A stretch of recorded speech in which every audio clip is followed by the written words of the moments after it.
havuzu var, ne güzel.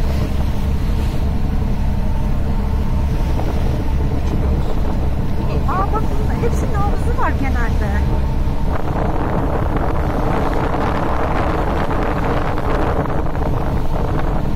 Şok yerine kalmış.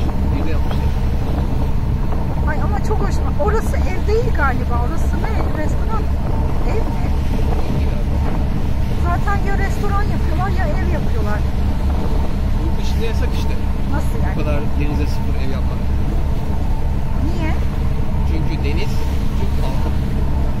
Kapatamazsın. En az atıyorum 200 metre falan geriden başlamışlar.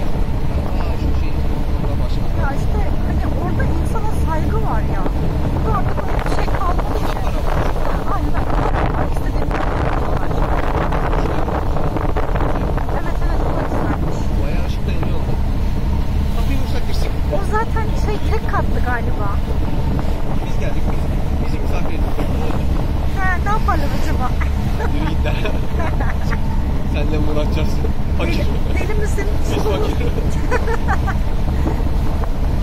Sen git Ümraniye'de yaşa.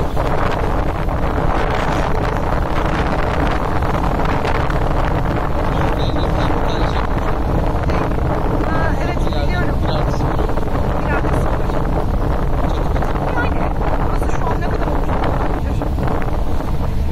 Öyle çıkmıyor zaten.